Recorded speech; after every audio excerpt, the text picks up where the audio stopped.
Dernière table ronde de la journée, des informations et réputation.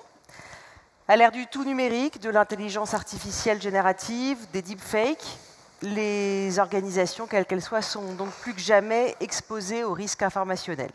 Dans un contexte de lutte d'influence entre États, on voit fleurir les campagnes de désinformation, les cyberattaques politiques, crapuleuses, le cyberharcèlement également des activistes. La question qu'on va se poser aujourd'hui, c'est comment les entreprises peuvent gagner la bataille de l'information, de la réputation, dans un contexte de guerre économique. C'est le thème donc de cette dernière table ronde. Avec nous pour en parler 4 intervenants, 4 profils très différents, auxquels vous pourrez, comme ce matin, poser des questions à l'issue de la table ronde. Des micros circuleront dans la salle. 4 intervenants, vous l'avez dit, Chloé. Marc-Antoine Briand est à la tête de Viginum, le service de vigilance de protection contre les ingérences numériques étrangères, qui est rattaché au SGDSN. Le Viginum n'a que 2 ans et demi d'existence, mais déjà de beaux succès qui ont été médiatisés, avec l'identification de plusieurs campagnes de manipulation anti-française. Marc-Antoine Briand a aussi exercé pendant plusieurs années au sein de l'ANSSI. Stéphane Fuchs est conseiller en communication, vice-président de Havas. On a dit de lui que c'était l'un des hommes les plus influents de France. C'est oublier qu'il travaille aussi beaucoup à l'étranger. Et en France, cela fait 10 ans, dit-il, qu'il ne conseille plus les hommes politiques. 1% de son chiffre d'affaires, 99% de ses emmerdes. Désormais, il préfère conseiller les entreprises et parler à l'oreille des grands patrons avec une liberté de ton dont il fera certainement profiter toute cette salle.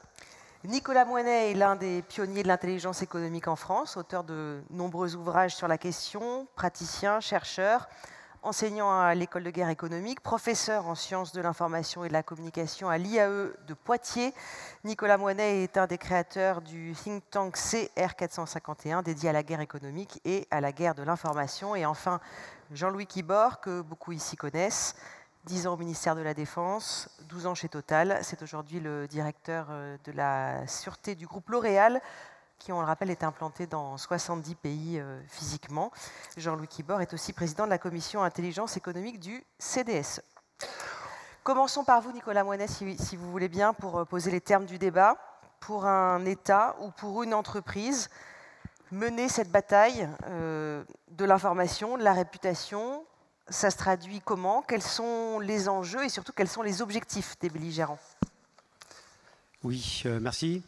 Alors, on est en guerre économique. Alors d'ailleurs, il n'y a pas de temps de paix économique. Par définition, la guerre économique, elle est permanente. La guerre militaire, il y a des temps de paix, mais pas la guerre économique. Donc il y a des buts de guerre qui sont extrêmement variés, évidemment. Alors d'ailleurs, il y a un service français, pour la première fois dans l'histoire, qui sur son site web a dénombré ces buts de guerre. C'est la DRSD, vous pourrez aller voir le site. Donc ça peut être évidemment gagner des parts de marché, racheter une entreprise, prendre son contrôle, la déstabiliser, parfois avec des objectifs économiques, mais aussi politiques et sociétaux, on y reviendra, surtout quand on est attaqué par des ONG ou par des associations. Mais dans tous les cas, en fait, l'objectif des belligérants, c'est deux grandes choses. C'est un, de paralyser, vous paralyser par l'information, et puis c'est de vous influencer, vous ou votre écosystème, vos clients, vos actionnaires, pour évidemment atteindre le but de guerre. Donc ça, c'est important parce que les Américains, pour ça, ils étudient beaucoup ce qu'on appelle le couple agilité-paralysie avec la boucle OODA, qu'on va pas évidemment expliquer ici. C'est pas enseigné en France, c'est assez étonnant. C'est-à-dire qu'ils pensent beaucoup, les Américains, en agilité-paralysie. Donc ça, on pourrait y revenir, mais par rapport à ce qui a été dit, parfois, on va dire finalement les choses se sont faites parce qu'on ne faisait pas le job, etc. C'est un peu plus compliqué que ça. C'est quand même des stratégies concertées de la part des Américains. Je pourrais vous donner un exemple. Voilà. Donc l'objectif, c'est quoi? C'est de paralyser l'autre, d'être agile, évidemment de le déstabiliser. Et pour ça, il y a 3 formes dans la guerre de l'information. Il y a la guerre pour l'information, par l'information et contre l'information. Et le plus souvent, c'est les 3 formes qui vont être utilisées simultanément par les attaquants. Je vous donne un exemple, puisqu'on a parlé de normes, de lawfare, du DOJ. Il se trouve que moi, j'ai eu la chance d'assister en 1994, et je n'avais pas compris ce qui se passait, à l'Assemblée nationale, à l'arrivée de Transparency International, une ONG, qui venait expliquer qu'il fallait financer la lutte contre la corruption avec un classement, etc. Je n'ai pas compris ce qui s'est passé. Et maintenant, j'ai compris. 1994, cette ONG est créée. 1998, la France ratifie la convention de l'OCDE sur l'anticorruption, largement popularisée par cette ONG. Et c'est à partir de là que le FCPA de 77 commence à être actif. C'est parce qu'on ratifie, en fait, et on rentre dans le jeu, sans changer notre manière de procéder, et on continue à faire de la corruption. Et dans l'affaire General Electric Alstom, quand je vous disais guerre pour, par, contre l'information, quand Pierucci est arrêté, je vous rappelle que le DOJ lui met les mails qu'il avait envoyés 10 ans plus tôt, c'est-à-dire que le DOJ a la capacité d'avoir des échanges par mail 10 ans plus tôt. On était en 2014, donc je vous laisse imaginer aujourd'hui. Et puis, évidemment, il y a du blanchiment de renseignements, puisque le DOJ fait les choses de manière illégale, mais en utilisant des informations passées dans la presse. Ce qui fait d'ailleurs que les entreprises qui se battent contre le DOJ, je pense à Privinvest par exemple, gagnent contre le DOJ. Il y a des entreprises qui ont gagné contre le DOJ dans les tribunaux américains. Ça, c'est important à dire. Et puis, voilà. Et la guerre contre l'information, on y reviendra, c'est la guerre cognitive et normative. C'est-à-dire qu'on va vous empêcher de vous développer par la norme. Et là aussi, la France, on se réveille parce qu'on n'est pas suffisamment présent, ça a été dit ce matin, dans tout ce qui est commission de normalisation, instance internationale. Merci, Monsieur Moinet. On va donner la parole maintenant à Stéphane Fuchs. Stéphane Fuchs qui va nous éclairer sur un épisode médiatique que tout le monde a connu, a vu surgir, les punaises de lit. Les punaises de lit, pour vous, Stéphane Fuchs, c'est le parfait exemple de l'opération de désinformation réussie à très peu de frais. C'est le parfait exemple du monde dans lequel nous rentrons. C'est-à-dire que dans les armes qui sont à la disposition des États pour déstabiliser un autre pays, puisque là, en l'espèce, ce n'est pas l'État que vous déstabilisez, vous avez les campagnes de désinformation. Les punaises de lit n'existent ni plus ni moins aujourd'hui qu'elles n'existaient avant, mais le sujet médiatiquement a existé. Il a été lancé par une campagne de désinformation. Les services de l'État ont mis un peu de temps, mais sont remontés à peu près à la source de cette campagne de désinformation. Mais entre-temps, les médias français avaient plongé sur le sujet, ce qui encore n'est pas très grave, mais plus grave. Les médias étrangers avaient plongé aussi, et on mesure aujourd'hui, on mesurera bientôt d'une manière très précise, l'effet que ça a eu sur le tourisme en France. Et vous voyez bien comment, pour une entreprise comme Accor, pour ne pas la nommer, mais pour un secteur qui économiquement est aussi important que celui-là, comment est-ce que vous passez d'un sujet qui fait sourire, enfin, sauf quand vous en êtes victime, mais les punaises de lit, mais qui, encore une fois, n'existait ni plus ni moins. Il n'y a pas eu d'épidémie de punaises de lit en France. C'est l'exemple même de la fake news absolue, créée par un État étranger, puis devenant virale, parce que la différence aujourd'hui, c'est que dans la compétition mondiale, il y a aussi une course des médias, non pas à la qualité de l'information, mais à la vitesse à laquelle l'information est délivrée. Et comme les réseaux sociaux délivrent une information instantanée, plus personne, en réalité, ne fait comme il le faudrait, le travail de vérification, le travail d'enquête. Et donc, tout le monde reprend tout le monde. Et à partir d'une petite information virale, vous arrivez à développer une campagne mondiale qui détourne des milliers de touristes de Paris. Marc-Antoine Briand, en quelques mois, votre service Viginum a identifié lui aussi plusieurs campagnes de désinformation qui visaient la France. On se souvient par exemple des étoiles de David tracées sur les murs de Paris, de l'émotion que ça a suscité bien sûr. Il y en a eu d'autres, notamment une l'été dernier qui appelait au boycott des JO Paris 2024. Est-ce que vous pouvez nous en dire un mot ? Oui, bonjour à tous. Alors, je sors de mon lit et des punaises, qui est un sujet qu'on a un peu suivi, on va dire de façon périphérique.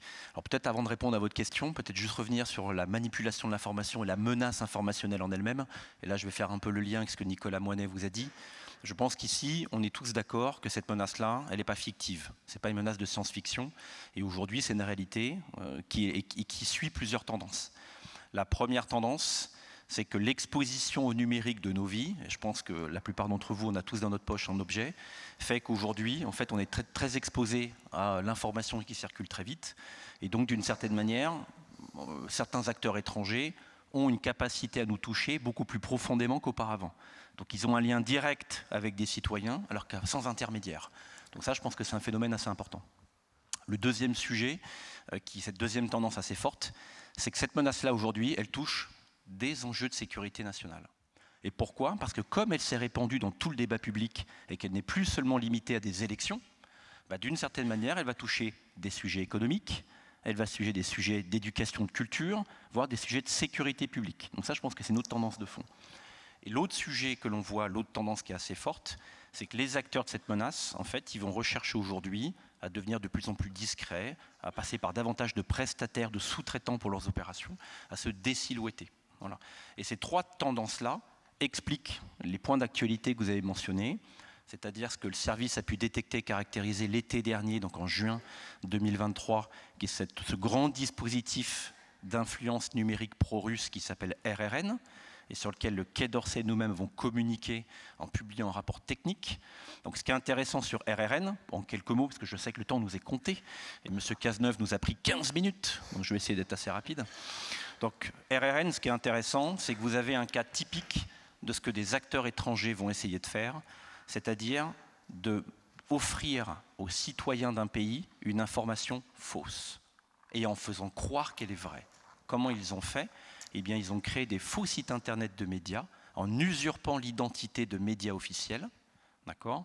Tout simplement, quand vous allez dessus, vous avez l'impression que c'est la charte graphique de La Croix, Libération, Le Monde, Le Figaro, Le Parisien, alors qu'en fait, ce n'est pas exactement le même contenu.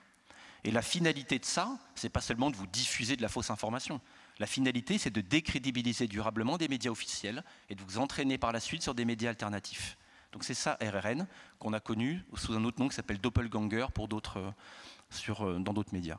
Le sujet Olympia que vous avez évoqué, là on est sur une autre dominante. Et ça rejoint une des tendances que je vous ai expliquées, c'est l'utilisation de sociétés de marketing digital pour en fait masquer des campagnes d'influence numérique. Et en l'occurrence, on était face à une vaste campagne cet été de boycott des JO de Paris, sous-entendu que la France et Paris ne sont pas capables d'organiser des JO dans de bonnes conditions. Alors là, pour le coup, ce n'était pas les punaises de lit, le narratif, c'était le mix entre des images de compétition sportive et les violences urbaines de fin juin, début juillet à Nanterre. Et donc en mixant les deux, on fait croire que la France est incapable d'organiser dans de bonnes conditions les JO de Paris. D'accord ? Et donc, peut-être avant de laisser passer la parole à vous, parce que je vais essayer de pas trop la monopoliser, c'est que derrière la manipulation de l'information, c'est juste un mode opératoire. C'est un mode opératoire qui est au service de stratégies de puissance. Et derrière l'intérêt des acteurs, au-delà du contexte qui a été très bien décrit par M. Cazeneuve, qui est un contexte de rapport de force, d'une certaine manière de durcissement des relations entre les pays, entre les différents acteurs, eh bien vous, en tant qu'acteur économique, vous pouvez être une cible naturelle d'une stratégie de puissance étatique qui, in fine, va viser des intérêts fondamentaux derrière vous. Mais ça passera par vous, et vous pourrez être non seulement la cible, mais aussi le relais si vous n'êtes pas suffisamment sensibilisé. Avant de revenir à ce volet-là, justement, de l'entreprise qui peut être instrumentaliser ou en tout cas masquer la véritable cible. Je vous propose de garder le micro et que l'on profite un tout petit peu de votre présence ici pour découvrir un tout petit peu mieux votre service, cette structure qui a été mise en place par le gouvernement, Viginum. Au départ, c'était pour empêcher les ingérences étrangères russes sur des élections. Visiblement, il n'y a pas que ça qui est fait par les Russes. Combien vous êtes? Ça ressemble à quoi Viginum aujourd'hui? L'histoire de Viginum, c'est Samuel Paty. D'accord ? Alors Samuel Paty, c'est pas une histoire de manipulation de l'information, c'est une histoire de dénonciation numérique de la haine en ligne. Là où c'est devenu un sujet de manipulation de l'information, c'est lorsque notre président de la République, au travers d'un certain nombre d'allocutions, a promu le modèle français, la laïcité, notre mode de fonctionnement, la préservation des libertés publiques et de la liberté d'expression. Si vous vous rappelez, il y a un autre président, plus offensif, un président étranger, qui lui a désigné la France comme État islamophobe.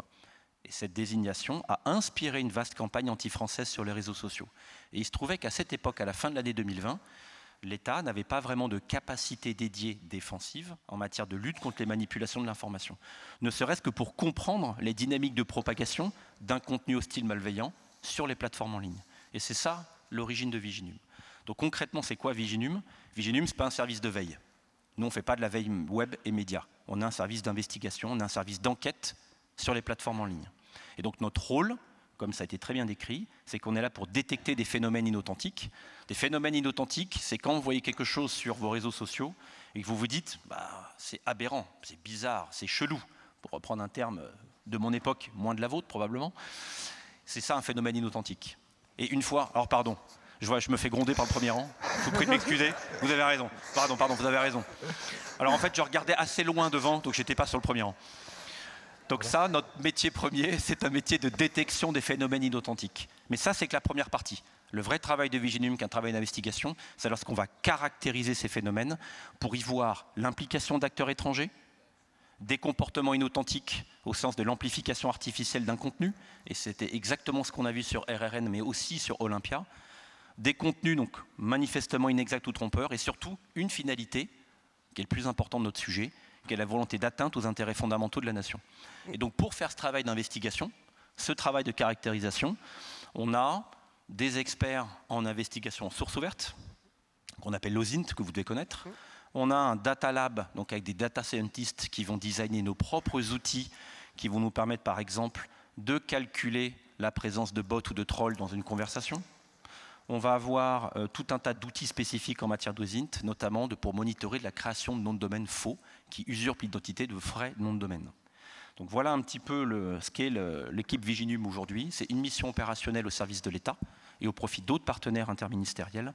Mais on est bien focalisé, nous, sur de l'investigation numérique pour relever et exposer, si c'est une stratégie interministérielle, une manipulation de l'information contre nos intérêts. Merci, cette fois, vous pouvez poser le micro un petit peu.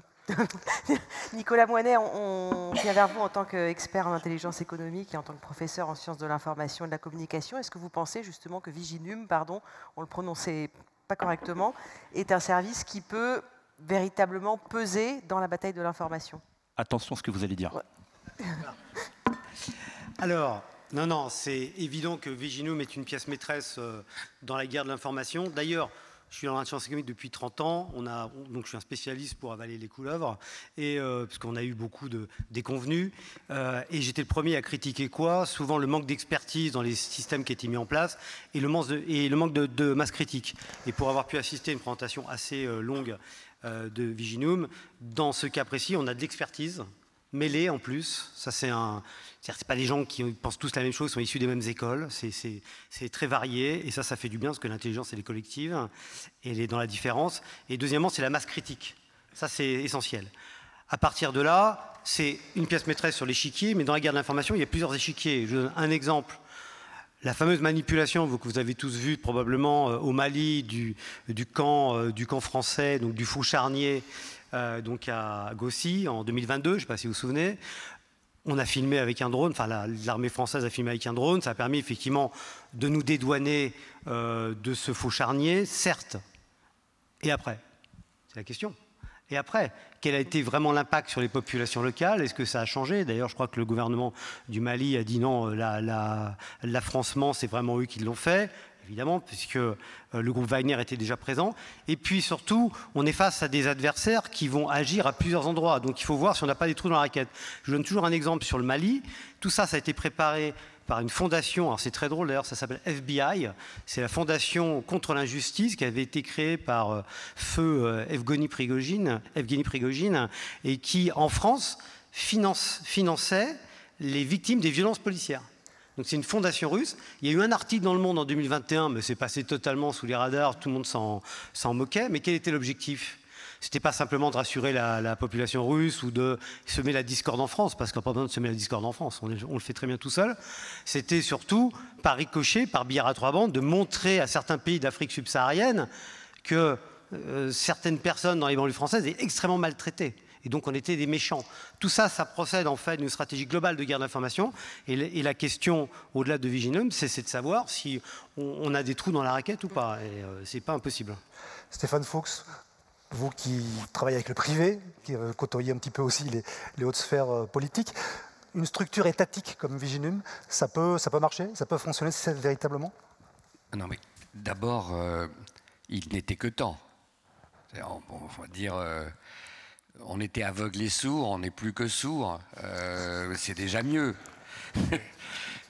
Mais que l'État s'équipe enfin est un signal qui est donné aux entreprises de la distance qui nous sépare entre la réalité de la menace et la réalité de nos défenses.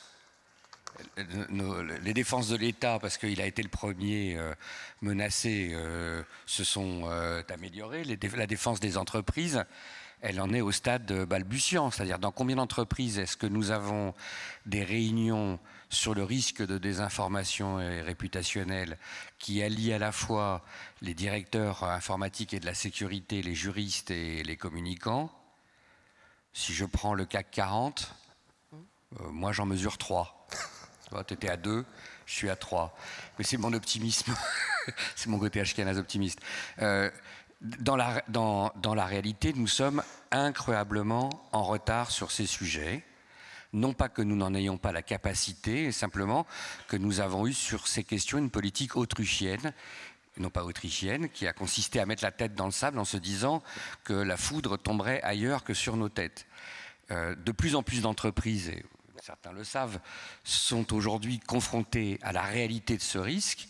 Et la réalité de ce risque, c'est que quand il vous faut répondre, que vous ne savez pas d'où vient l'attaque, que vous savez que vous avez peu de temps, parce que la réalité du monde d'aujourd'hui, c'est que vous n'avez plus 48 heures pour fabriquer un contenu et pour être capable de répondre. Vous avez 30 minutes. Et si vous n'êtes pas capable dans les 30 minutes, eh bien c'est qu'en fait, si vous devez improviser un dispositif et un système, si vous ne vous êtes pas entraîné, s'il n'y a pas une organisation derrière capable de trianguler, on va dire, l'aspect technique, l'aspect juridique et l'aspect réputationnel, ben vous avez toutes les chances de passer à côté de la crise.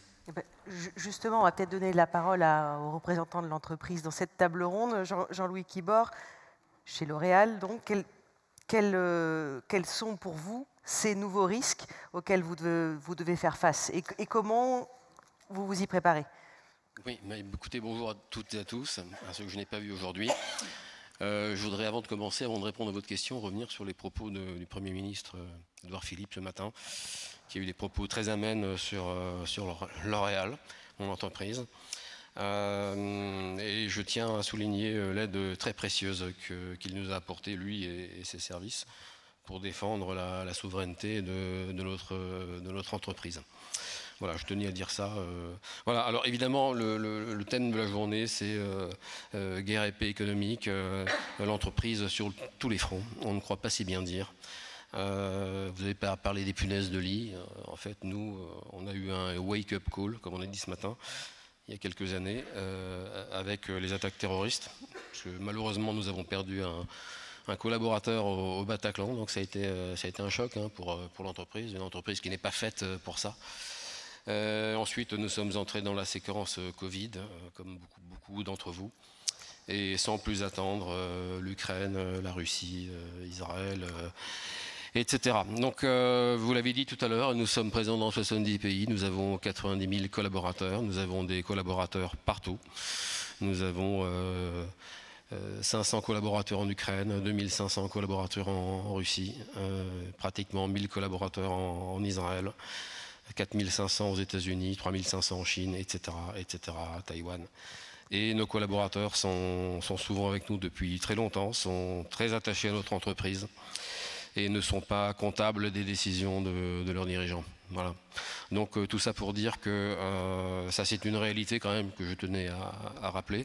Nous assistons à des vraies guerres avec des vrais chars, des vrais avions, des vraies bombes, des vrais morts, des missiles qui tombent à proximité de nos installations et c'est très clair pour L'Oréal, l'intelligence économique, la sécurité économique, c'est fondamental, mais ce qui est encore plus fondamental, c'est la sécurité de nos collaborateurs.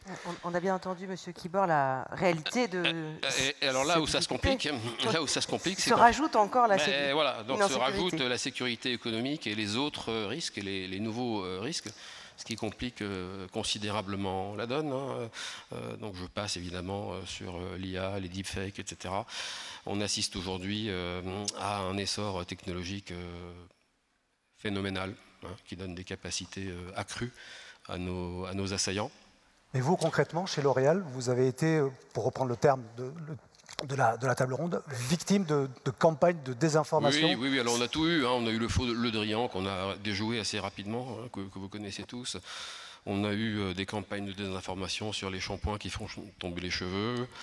On a eu évidemment des problématiques de conformité avec les produits halal qu'on commercialise partout dans le monde. Et puis alors de manière plus insidieuse sur les conflits géopolitiques, là pour le coup, des campagnes de désinformation finalement pour tenter de nous faire prendre position. Alors que nous sommes agnostiques et que nous ne faisons pas de politique. Encore une fois, nous servons en premier lieu nos collaborateurs. Et donc c'est un jeu très compliqué, l'équation devient complexe. Faut vraiment avoir un toucher de balle très fin. Voilà, c'est ça que je voulais dire. On aura l'occasion d'y revenir plus tard certainement, mais je pense qu'aujourd'hui on est obligé de se réorganiser. On s'est repensé, on a eu une armada et on n'utilise plus les moyens que nous utilisions encore il y a quelques années. Quand vous dites nous faire prendre position, c'est physiquement quitter un pays ou c'est on vous sous-entend que vous êtes embarqué plus dans un camp que dans l'autre? In fine, oui. Alors ça peut prendre différentes formes, mais lors de la préparation de cette table ronde, vous m'aviez dit, vous aviez cru comprendre que nous fournissions des shampoings Garnier à l'armée russe, ce qui est une contre-vérité totale. Voilà. En 2014, je vais être très transparent avec vous, nous sommes entre nous. En 2014, dans des kits de soldats israéliens, de soldates israéliennes, il y avait des shampoings. Donc c'est intéressant aussi de voir la résurgence de ces sujets. Rien à voir avec les shampoings qui faisaient tomber les cheveux cette fois-ci. Non, cette fois-ci, non, heureusement pas. Donc voilà, effectivement, on est enclin à ce genre de campagne assez régulièrement. En fait, c'est difficile à chiffrer, mais on a noté une augmentation de 1400% des tentatives de déstabilisation et d'attaque de toute forme. Hein. Cyber, deepfake, fraude au président, etc.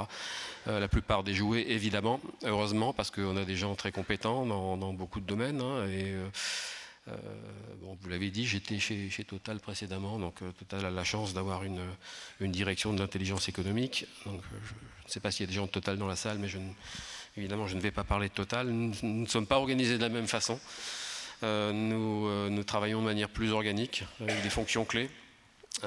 Évidemment le business, M&A, les juristes, la communication, bien entendu, les affaires publiques, la sûreté, en géométrie variable.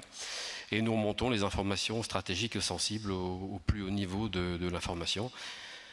Si bien que notre directeur général, finalement, est le directeur de l'intelligence économique de l'entreprise. Voilà, c'est comme ça que nous sommes organisés. Structuré. Vous avez pris un petit peu d'avance sur le déroulement de la table ronde, donc on va revenir un tout petit peu en arrière avec monsieur Moinet. Vous avez évoqué la pluralité du type d'attaque réputationnelle dont L'Oréal a été victime. Oui, il n'y a pas une semaine sans une ou deux attaques, hein. Soyons clairs. Nicolas Moinet, vous aussi, vous avez étudié globalement la typologie, je dirais, des attaques et des moyens employés. Qu'est-ce qu'on doit retenir de ce type d'attaque? Alors, effectivement, qui attaque, enfin, et qui sont les attaquants ou qui sont en fait... en substance, oui. Voilà. Alors, je dirais qu'il y a deux grands types. Le premier danger, le premier ennemi, c'est l'entreprise elle-même. Pour deux raisons. Un, par rapport soit à des négligences, soit par rapport à sa naïveté. Une négligence, quand dans un process, dans l'agroalimentaire notamment, dans les steaks hachés ou dans les pizzas, il y a un problème et vous tuez des enfants, évidemment, derrière, les attaques, elles arrivent. Ceci dit, d'ailleurs, ils s'en sont pas mal tirés, malheureusement, dans les pizzas en tout cas. J'ai même été étonné. Soit la naïveté, un exemple qu'on m'a raconté, Fleury Michon qui accepte par naïveté d'ouvrir ses portes alors que tout le monde avait refusé à Cache Investigation avec Élise Lucet, à la condition qu'ils puissent dire pourquoi ils mettent des nitrites dans le jambon, parce que c'est une obligation, etc. Bien entendu, elle a dit d'accord, et bien entendu, ça a été coupé au montage. Donc ça leur a fait très très mal. Le Cache Investigation, évidemment, derrière, il a fallu pas mal ramer. Donc un premier ennemi, c'est soi-même, comme toujours. Deuxième ennemi, alors après, les ennemis, ils sont nombreux. Il y a bien sûr les États alliés aux entreprises, dans les domaines stratégiques, ça c'est clair. Les concurrents, bien sûr. Avec des cabinets, c'est vrai qu'on n'en a pas beaucoup parlé aujourd'hui, mais les cabinets en fait d'intelligence économique où il y a d'autres terminologies peuvent jouer un rôle très très important. Ça peut être des officines, voilà, mais ça peut être aussi des ONG, des associations, des consommateurs. Quelques exemples à la volée. Le nucléaire français, il a clairement été attaqué pendant des décennies par des associations, Sortir du nucléaire par exemple, financées par des fondations allemandes, notamment les Verts allemands, financées par l'État allemand. Point barre. Donc c'est une volonté allemande, évidemment, de faire baisser notre compétitivité par un coût de l'énergie plus élevé. Il y a eu une très bonne étude de l'école de guerre économique sur le sujet. Total, attaqué systématiquement par Greenpeace. Qui sait que Greenpeace a une filiale qui s'appelle ça s'appelait Greenpeace avant, maintenant ça s'appelle Green Power Energy, hein, qui vend de l'énergie, hein, c'est une filiale énergie, en faisant appel à du solaire ou à de l'éolien d'origine chinoise, ce qui fait que bizarrement, d'ailleurs très étrangement, mais ça choque personne, ils attaquent beaucoup moins les pétroliers chinois que les pétroliers français, mais on sait que les pétroliers chinois, évidemment, ne polluent pas, c'est connu. Un exemple que j'aime beaucoup, les laboratoires Théa. Théa, c'est du collier ophtalmique à Clermont-Ferrand, attaquent les ophtalmos, reçoivent des faux documents scientifiques montrant que le collier est dangereux. Donc chute, bien sûr, des ventes, porte plainte. Ils ont compris qui c'était via un cabinet parisien, c'est un concurrent monégasque. Alors, ce que je trouve génial, c'est que pour faire arrêter, et c'est ça qui est intéressant dans la guerre de l'information, il faut savoir qu'il y a toujours une prime à l'attaque. C'est-à-dire que c'est très compliqué de contre-informer derrière, évidemment, parce que la première empreinte dans la neige, si vous voulez, hein, prime à l'attaquant. Donc eux, ils ont fait un truc très intelligent, c'est que pour plus se faire attaquer par le concurrent monégasque et pour récupérer les parts de marché, ils ont racheté le concurrent monégasque. Efficace. C'est réglé. Efficace. Mais c'est radical. Ce qui montre bien que les ripostes doivent être globales. Donc ça ne peut pas être que l'affaire d'un service ou d'une personne. Et puis le dernier que j'aime beaucoup, c'est la filière viande, une petite association avec, il y a quelques années avec quelques militants. Aujourd'hui, plus de 70 permanents. Elle fait travailler les étudiants sur ce sujet. L214. 1,2 million de financement par une ONG de la Silicon Valley qui a comme par hasard, a des liens avec la viande artificielle qui est en train de se préparer, comme vous le savez, dans les laboratoires de la Silicon Valley. Donc, et là, attention, on n'est pas que dans la désinformation. Je voudrais juste conclure là-dessus. C'est-à-dire que la manipulation de l'information ou la déstabilisation, ça peut s'appuyer sur de vraies choses. L214 a raison des fois d'attaquer les abattoirs où les conditions sont anormales. Après, il faut voir ce qu'ils en font. Par contre, après, ils attaquent évidemment les boucheries. Ça c'est anormal. Donc c'est toujours un mélange des genres entre le légal, l'illégal, la désinformation, mais aussi tout simplement la médiatisation de choses que l'entreprise ou l'organisation ne voulait pas voir apparaître. Donc ça, c'est important. Donc voilà, vous voyez, le panel d'attaque, ça veut dire que derrière, il faut être sacrément armé quand même. Oui, mais si vous me le permettez, parce qu'il y a un point que j'ai oublié, c'est évidemment les tests sur les animaux. Donc ça, c'est un vieux serpent de mer qui revient régulièrement. Chez L'Oréal, vous testez les parfums sur les animaux. Contre-vérité totale, encore une fois. Ça fait plus de 40 ans qu'on fait des tests sur de la peau humaine. Nous avons signé 14 ans avant tout le monde les chartes contre les tests contre les animaux. Et en fait, ce sujet revient de manière récurrente, comme s'il y avait un effet d'aubaine. Et ça se combine parfois aux autres phénomènes, les guerres plus classiques auxquels je faisais référence tout à l'heure. On a parfois ces sujets qui reviennent et qui nous mettent en difficulté. Alors pendant très longtemps, en fait, on essayait de rester en dessous du radar, on ne répondait pas. Et là, depuis quelques années, en fait, on a pris le parti de répondre de manière structurée et construite, de façon à pas nous laisser embarquer là où on n'a pas envie d'être embarqué. C'est-à-dire par des campagnes concrètes, des prises de parole? Exactement, oui. Nicolas Moinet, quels vecteurs sont utilisés? Aujourd'hui, c'est le numérique, c'est les vidéos virales, c'est les happenings? Ça dépend qui on vise effectivement comme public, mais c'est vrai qu'aujourd'hui c'est le viral, c'est les vidéos beaucoup, parce qu'en plus il y a cette idée que parce que c'est de l'image, c'est vrai, vous voyez, encore du texte, mais voilà, donc c'est ce qui est utilisé aujourd'hui bien sûr, l'image, et c'est vrai que c'est beaucoup plus difficile ensuite de contre-attaquer sur l'image, parce qu'on est dans l'émotion.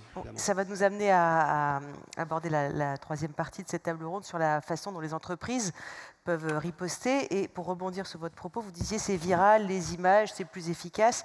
Il me semble, Stéphane Fuchs, que vous avez aussi beaucoup évoqué il faut que le contenu soit vraiment super efficace. Il suffit de ça, en fait. N'oubliez pas d'abord, c'est une des règles de base de la communication, c'est content before distribution. Le contenu prime la distribution. Et un mauvais contenu a du mal à devenir viral. Un bon contenu devient viral. C'est d'ailleurs un des problèmes de la défense par rapport à l'attaque, c'est que quand vous attaquez, vous pouvez prendre le temps de réfléchir au type de contenu que vous allez produire. Et quand vous êtes en défense, vous avez peu de temps pour produire des contenus. Et quand en plus il n'y a pas l'organisation, parce que vous ne vous êtes pas entraîné, que vous n'êtes pas posé la question avant, et que vous allez commencer à vous poser la question au moment de l'attaque, vous voyez bien que le moment où vous allez produire un contenu disponible qui va être capable de répondre à à l'attaque que vous avez subie, les punaises de lit, hein, le mal est fait et c'est trop tard. Mais ça renvoie d'une manière générale à la difficulté des entreprises à élaborer de vraies stratégies, de vraies pratiques et de vraies méthodologies de communication de crise.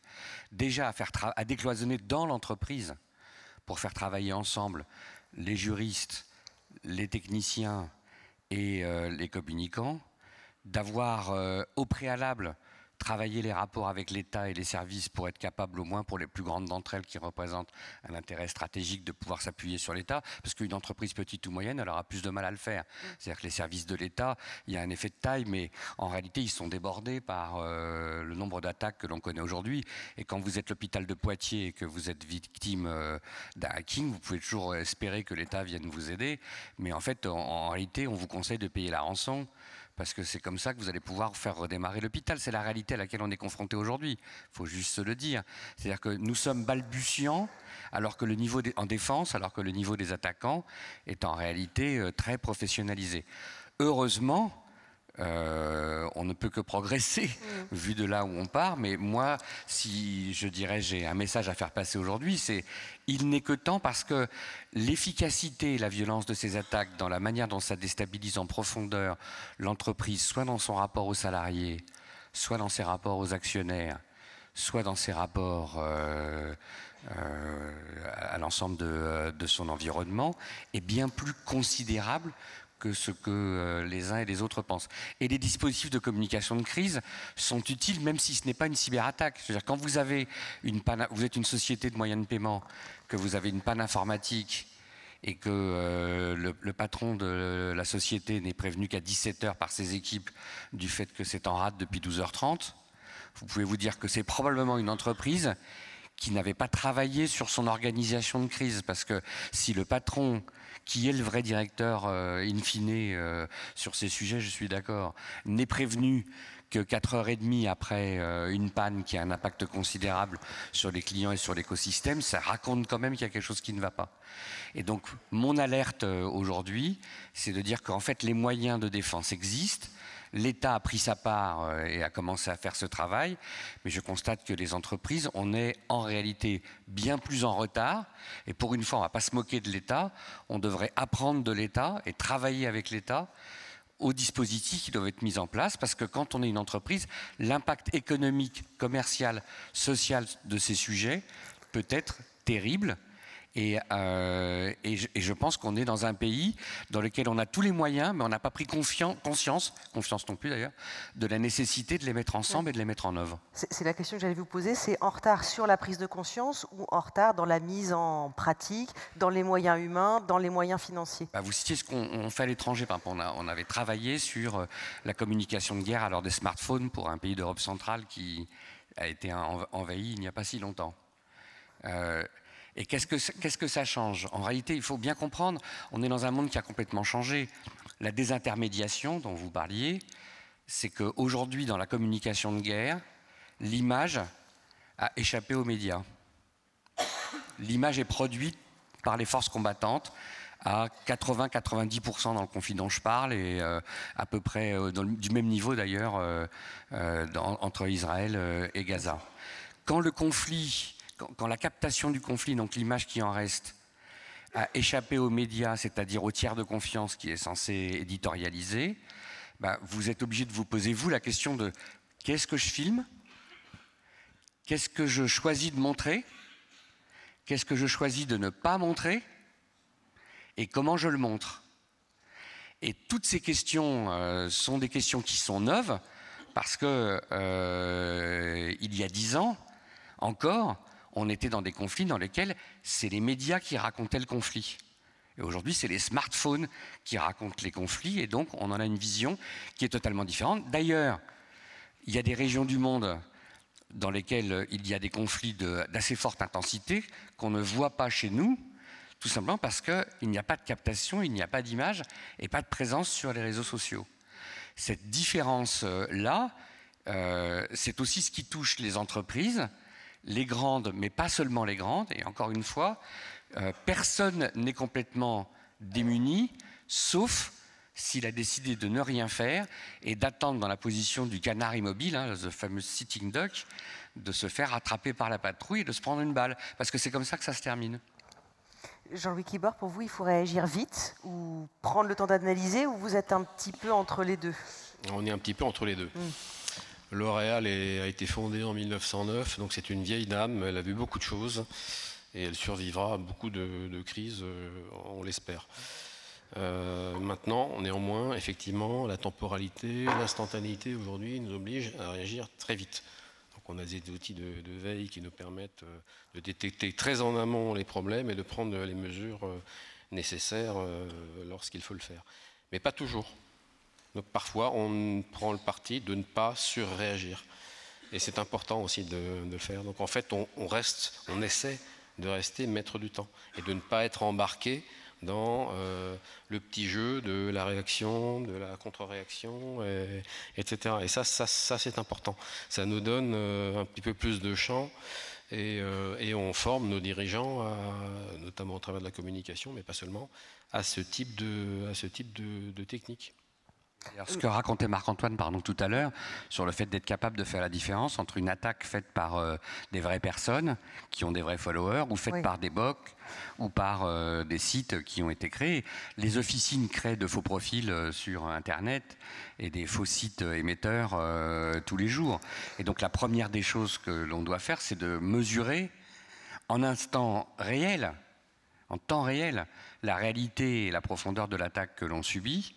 Et donc la volumétrie de ce que représente, parce que si vous dites il y a 200 personnes qui ont relayé cette info, ça ne veut rien dire. C'est qu'est-ce que ces 200 personnes représentent, quelle est leur surface d'entraînement dans la sphère soit des réseaux sociaux, soit vers la sphère des médias réels, puisqu'en plus, après, vous connaissez l'enchaînement, comment il se produit.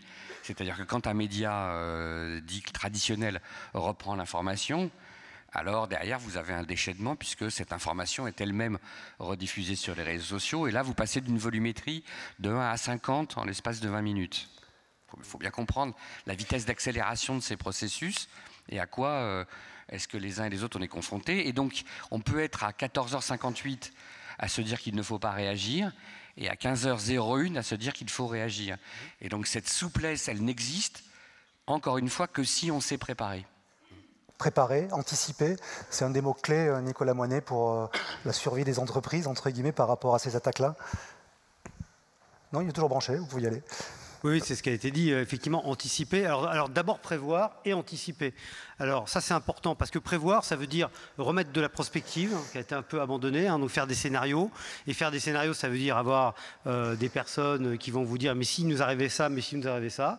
Ça veut dire aussi des processus dans les organisations qui ne sont pas toujours évidents. Donc ça, c'est prévoir. Et anticiper, c'est, comme ça a été dit, c'est planifier. Ça, c'est important. La planification, c'est essentiel. C'est Eisenhower qui disait les plans ne sont rien, la planification est tout. Planifier, ça ne veut pas dire qu'on va nécessairement répondre à ce qui va arriver, mais ça veut dire qu'on est chaud, on est entraîné. Ça, c'est important. Et puis la mémoire. Alors ça, c'est un vrai problème. La mémoire. Si on prend l'exemple des hôpitaux, ça a été cité. J'ai une thèse là, qui va être soutenue à Poitiers le 20 décembre sur l'intelligence cyber et sur l'insuffisante utilisation des hackers en France dans les stratégies de cybersécurité. 10 hôpitaux attaqués en 2022 en France, les 10 par des Russes, on le sait. Dans l'année, premier, deuxième, on veut bien. À partir d'un certain moment, on pourrait se retourner vers les autorités de santé, l'ARS ou autres, pour dire où est le retour d'expérience pour ceux qui vont être attaqués derrière. Il n'y en a pas. Donc on se fait attaquer de la même manière. Il n'y en a pas eu du tout? Non, il n'y en a pas du tout. Non. Voilà. Donc prévoir et anticiper. Est-ce qu'on pouvait prévoir le Covid-19? Vous pensez qu'on pouvait le prévoir? Oui. Livre blanc de la Défense 2008, page 164, 165, c'est écrit. Donc, et ça pouvait être anticipé, ça l'a été un moment, ça ne l'a pas été un autre. Donc en fait, ça c'est vraiment essentiel. Donc à partir de là, moi je voudrais dire une chose importante, pour anticiper, il faut se mettre dans la place de l'attaquant, donc comprendre l'autre. Il y a un fameux livre là, d'un diplomate français, Gourdeau-Montagne, qui dit « Les autres ne pensent pas comme nous ». Donc comment pensent les autres? Donc lire notamment, mais pas que, mais lire aussi ce qu'écrivent les autres, parce qu'ils écrivent beaucoup de choses. Les Américains, alors souvent des livres ne sont pas traduits, alors c'est étonnant. Strategic Supremacy de Davney, pour comprendre les États-Unis, si on ne lit pas ça, on ne peut pas comprendre. Si on ne lit pas chez les Britanniques, The Weaponization of Everything, on ne comprend pas. Chippewa récemment, livre non traduit tous. Hein. Donc en fait, on vit dans notre bulle, et puis on attend que l'attaque arrive, puis on va voir. Donc il faut aller vers l'autre, vers le hacker, vers l'autre, pour savoir comment il va m'attaquer. Et une chose moi, que je trouve importante, ce serait, et c'est là où on est dans l'offensif, parce qu'on ne comprend pas très bien ce que ça voudrait dire l'offensif. Ça veut dire que de temps en temps, on fait une attaque très dure, et on le fait savoir, et c'est un peu comme la dissuasion nucléaire, c'est-à-dire qu'à force de faire savoir qu'on peut faire une attaque très dure, ça va peut-être réfléchir en face. Sinon, on est toujours dans la contre-offensive ou dans la défensive, et c'est beaucoup plus difficile. Juste une petite question, vous parlez de lire, vous parlez à des journalistes, donc on est tout à fait d'accord. Nous, on est pris par notre quotidien de journalistes. Les responsables sécurité, sûreté de cette salle sont pris par du quotidien. Qui a le temps de lire, hormis les universitaires comme vous? Et est-ce que vous pouvez aussi je sais, travailler pour eux, les aider? Alors, j'ai un de mes anciens étudiants qui est maintenant délégué général d'un MEDEF, qui m'a dit, moi, j'ai pas le temps de lire. Donc, j'ai engueulé, évidemment. Alors, je vais vous répondre vraiment, si vous n'avez pas le temps de lire, tant pis pour vous. Tant pis pour vous. Ça veut dire, un, vous ne savez pas vous organiser, deux, vous n'avez pas le temps de penser. Eh bien, prime à l'attaquant, tant mieux pour les autres, parce qu'eux, ils sont créatifs, ça a été dit. On a des gens créatifs en face, et en plus, ils ont le temps avec eux, et en plus, ils sont effectivement dans une logique transversale. Donc l'attaque va faire très mal. On ne prend pas le temps de penser, on n'a pas le temps de réfléchir. Tant pis. Mais est-ce que le milieu universitaire peut aider le milieu d'entreprise? Bien sûr, moyennant convention. Oui, il y a des conventions. Ben oui, nous sommes là, il suffit de nous appeler. Bon, le message est passé, je crois. Non, mais on a beaucoup parlé de défense. Est-ce que vous lisez, monsieur Kibor? Pardon? Est-ce que vous lisez? Oui, on essaye. Est-ce que vous pourriez faire travailler des universitaires dans les entreprises? On a beaucoup parlé de défense et d'attaque. Bon, le mot attaque n'est pas forcément peut-être un petit peu impropre, mais en fait, c'est un petit peu comme au judo, c'est-à-dire qu'on essaie de tirer avantage des forces de l'adversaire. Alors donc, on travaille avec les ONG. Alors, pas toutes les ONG, mais on travaille avec les ONG. C'est important, il y a des ONG qui sont respectables et qui nous donnent un regard sur ce qu'on fait qui est nouveau, qui est transverse. C'est assez constructif. Ensuite, par exemple, ChatGPT, alors je vous le donne en primeur, à compter du 18 décembre, L'Oréal développe son propre ChatGPT L'Oréal. Donc il sera interdit à partir du 18 décembre d'utiliser ChatGPT public. Et de cette manière, on espère contrôler le contenu de ChatGPT. Voilà, donc il y a ça, et puis alors aussi de manière plus positive, parce que bon, il y a les risques, mais il y a aussi les opportunités. Vous connaissez tous le salon Vivatech, donc on est présent au salon Vivatech. Et on développe des solutions avec des technologies nouvelles, avec l'intelligence artificielle. Vous avez peut-être entendu parler de l'application Modiface, qui permet de développer un nuancier de maquillage adapté à chaque peau, etc. Donc voilà, c'est une manière positive aussi de tourner ce qui pourrait être d'emblée un problème. Donc voilà, on essaie d'aborder les choses dans la globalité et puis surtout dans la temporalité. Vous avez aussi d'autres innovations, on va dire, qui nous sont parues surprenantes, voire même insolites. C'est-à-dire que pour aider les équipes au sein de L'Oréal à comprendre la différence entre le vrai et le faux, je ne dirais pas que si vous faites appel à de la magie. Oui, alors on fait la magie, des illusions. En fait, bon, ça peut vous paraître un petit peu loufoque et un petit peu ésotérique, mais il y a 1 an et demi, j'ai lancé une task force avec les fonctions clés que j'ai citées tout à l'heure et à destination des fonctions les plus exposées de l'entreprise. On fait l'appel évidemment à des spécialistes de la communication qui nous permettent de décrypter l'information, de la lire, de l'interpréter et d'en tirer le meilleur parti. Et nous travaillons avec des mentalistes donc ça peut paraître un petit peu bizarre, mais c'est assez efficace. Qu'est-ce qu'ils font? Qu'est-ce qu'ils font? En fait, on part de... Alors, ils ne font pas des tours de magie avec des cartes, hein, oui. Ça c'est certain, mais on part de cas réels, de use case auxquels on a été confrontés, où manifestement on a fait l'objet de deepfake ou de campagnes de désinformation, et on décrypte en fait ces mécanismes, et on leur donne des armes pour mieux se défendre, pour être plus assertifs, pour être plus affirmatif dans la manière de se défendre. Bon, c'est un peu original, je ne sais pas si certains d'entre vous ont lancé ces programmes, mais si ce n'est pas le cas, je vous encourage à le faire, ou en tous les cas à l'explorer. Nous, on essaie de faire feu de tout bois pour augmenter notre arsenal et être prêt dans la bataille, pas de demain, mais d'aujourd'hui déjà. Voilà. Merci de nous révéler... pour ce qui nous concerne en tout cas, le 18 décembre pour ChatGPT. Pour GPT L'Oréal. On va donner le mot de la fin à Marc-Antoine Briand, mais je vous indique tout de suite que les micros sont à votre disposition dans la salle si vous souhaitez poser des questions à nos intervenants, bien évidemment. Marc-Antoine Briand, le mot de la fin, provisoire. En attendant les questions de la salle, donc. L'année 2024 est pleine de rendez-vous importants pour la société française et donc forcément pour vous qui êtes là pour protéger cette société française des ingérences diverses et variées, élections européennes, Jeux olympiques. Comment vous abordez cette année? Alors le mot de la fin est effectivement lourd de sens et de responsabilité pour moi. Alors avant peut-être de répondre à votre question, je veux juste passer 2 messages à la salle. Qui vont faire le lien avec tout ce qui vous a été dit là par les 3 intervenants. Le premier message pour moi, il est lié, alors je vais essayer de vous l'amener pour que ce soit pas trop douloureux en cette fin d'après-midi. Le premier message, c'est qu'il faut vous préparer. Voilà. Et là, je rejoins des éléments que vous a donnés notamment Stéphane Fuchs. Quelle que soit la nature de la menace, quel que soit l'acteur, leur finalité, c'est de produire des effets dans la vie réelle. Voilà. Même si ça se passe sur les réseaux sociaux, les plateformes, leur finalité, c'est de produire des effets dans la vie réelle. Soit parce que vous détournez le citoyen du vote, soit parce que vous allez attiser dans la rue des violences. On pense à l'affaire Naël Nanterre, mais il n'y a pas que celle-là, il y a les Gilets jaunes aussi il y a quelques années en arrière. Ou alors parce que vous allez volontairement chercher à affecter les chiffres d'affaires d'une entreprise. Donc ça, mon premier message, il est, ne soyez pas dupes de ce qui se passe sur les plateformes et les réseaux sociaux. Leur finalité, c'est de vous toucher physiquement dans la vie réelle. Et mon deuxième message, il est, découle de ça. Pour moi, le plus probablement, c'est qu'au-delà de vous préparer, il faut que vous pensiez la résilience de votre structure sur la durée. Et c'est ça qui est le plus difficile. En matière de crise, et Stéphane Fuchs vous l'a dit, il y a 2 enjeux en matière de gestion de crise. Soit vous répondez aux effets d'une crise, soit vous répondez à la cause d'une crise. Ce n'est pas exactement la même chose.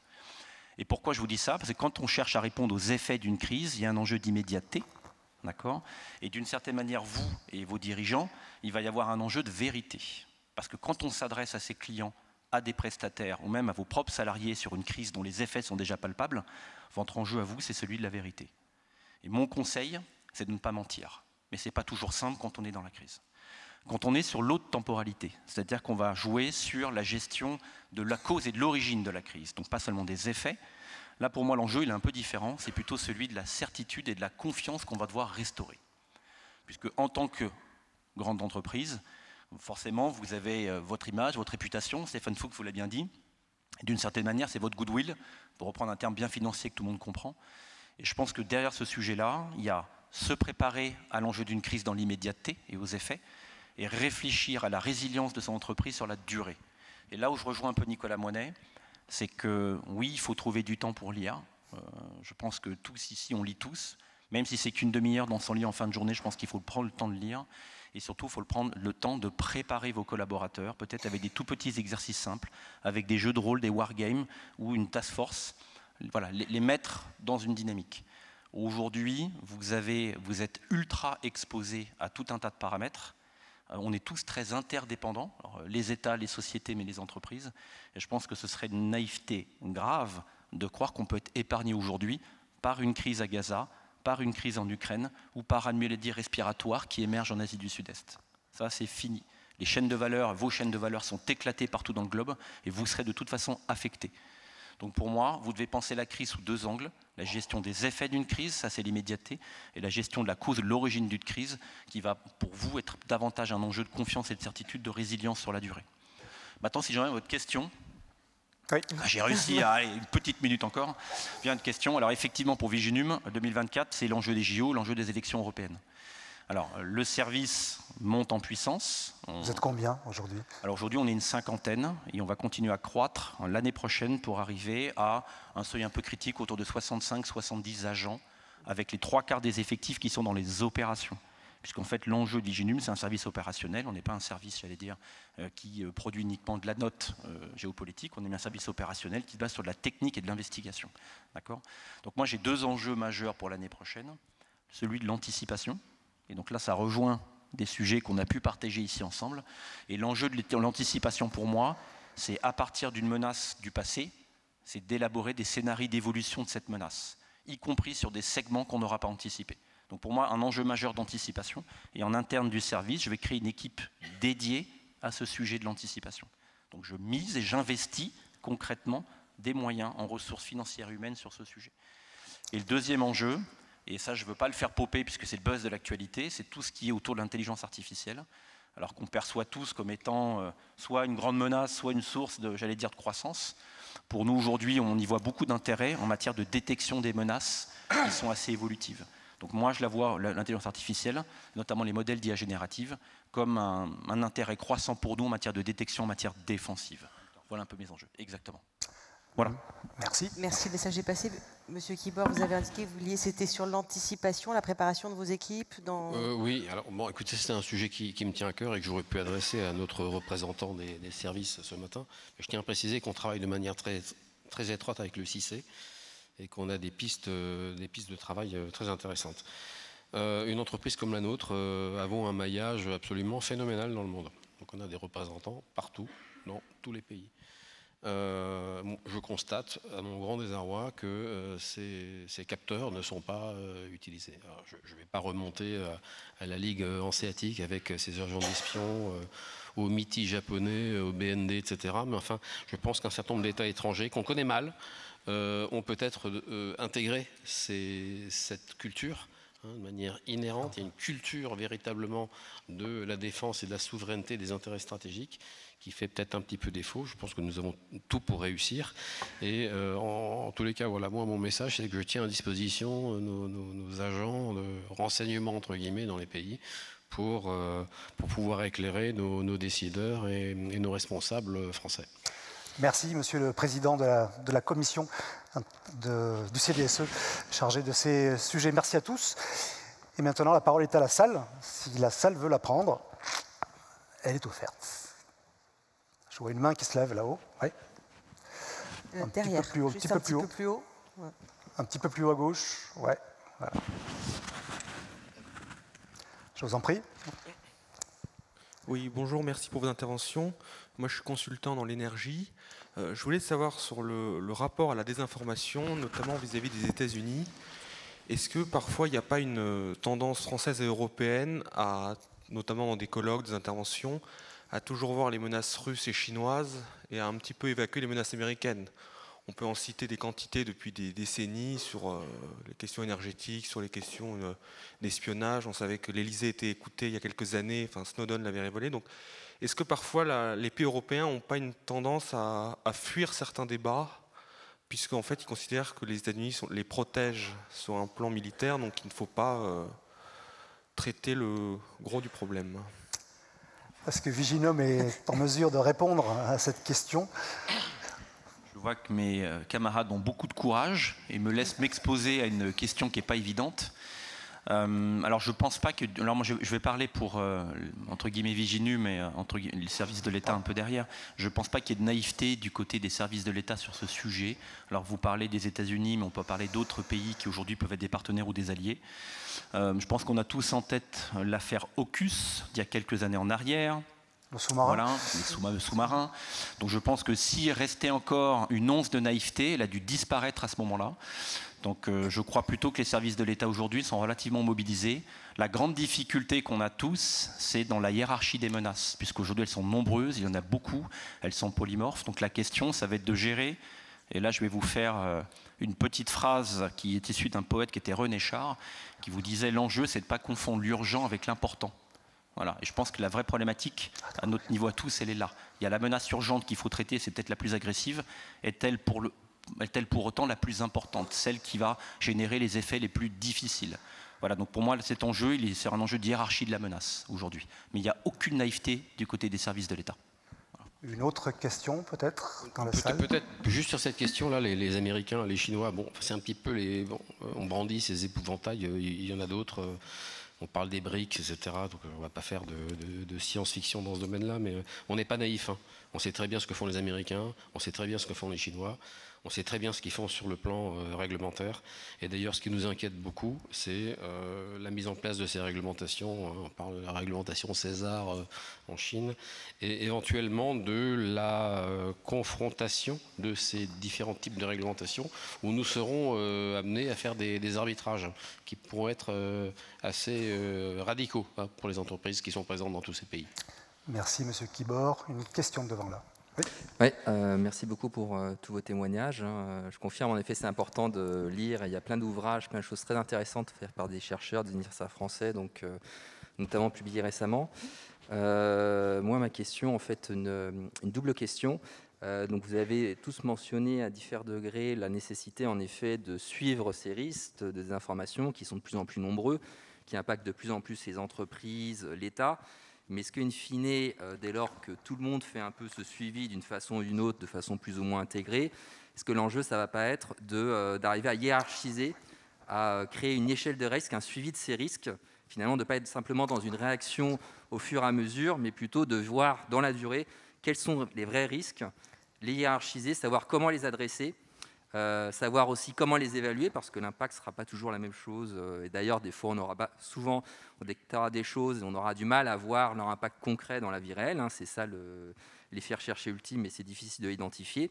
Et du coup, ma deuxième question en lien avec ça, c'est comment, pour une entreprise, le lien peut se faire. On parle, donc le nom de la table ronde, c'est désinformation, réputation, c'est-à-dire un lien entre la communication. Les réputations, c'est la prérogative de la communication. Et on est au colloque des directeurs de sécurité. La sécurité et la sûreté, comment le lien entre les deux peut se faire? Parce qu'in fine, c'est un peu les prérogatives des deux, sauf que si on veut avoir un vrai suivi des risques, il faut que les deux arrivent à travailler ensemble. Merci pour cette question qui était pas très courte. Qui veut répondre? Non, mais d'abord, on s'est exprimé en partie sur le sujet, mais vous avez raison de le souligner. Je crois à la nécessité de la pluridisciplinarité de la réponse. Si vous ne faites pas travailler ensemble, encore une fois, des experts informatiques, des juristes et des communicants, vous passez à côté. Et si je peux vous donner un conseil, pour avoir encore vu récemment des avocats tuer leurs clients en les protégeant juridiquement, ne pensez pas que la réponse par les avocats est la bonne réponse. Parce que vous êtes mort guéri, hein, mais vous êtes mort. Parce que la temporalité du droit et la temporalité de l'attaque médiatique, elles sont quand même très légèrement différentes. Et donc des clients qui sont morts en étant pas condamnés par les tribunaux, j'en connais plein, mais ils sont morts. C'est-à-dire qu'ils n'ont pas pu sabler le champagne de ne pas être condamnés. Et donc la pluridisciplinarité, elle est importante parce qu'il faut entendre ces temporalités qui sont différentes. Deux, y compris par rapport aux États-Unis, Wagner, c'est 8000 trolls.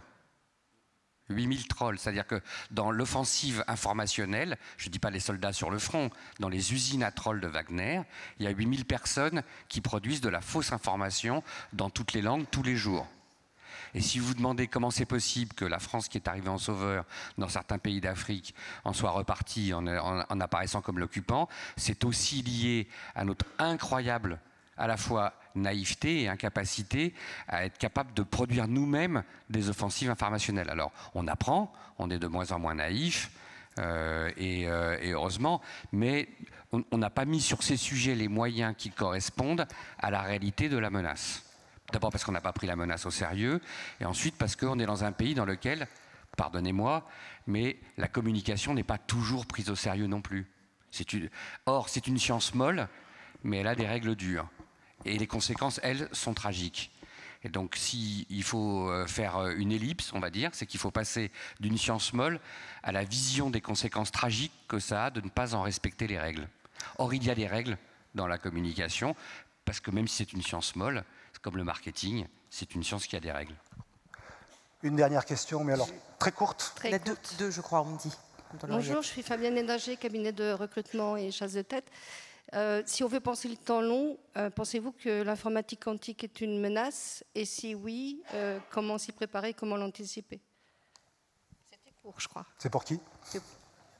La personne qui a envie de répondre. Il n'y en aura pas beaucoup, je crois. Non, mais tout ce qui accélère la vitesse et la puissance de calcul représente à la fois une menace et un atout. Nous nous servons aujourd'hui de l'IA pour produire des images, pour analyser des images ou pour analyser des contenus. L'IA me permet d'analyser un dossier de 17 000 pages et de savoir en 6 minutes toutes les contradictions de la partie adverse dans les 17 000 pages du dossier. Moi, je suis incapable de le faire tout seul. Et donc, si je n'ai pas l'IA pour le faire, je ne sais pas le faire. Mais aujourd'hui, dans une course qui est que il faut aller vite pour répondre, parce qu'on a peu de temps avant que le missile arrive sur la cible.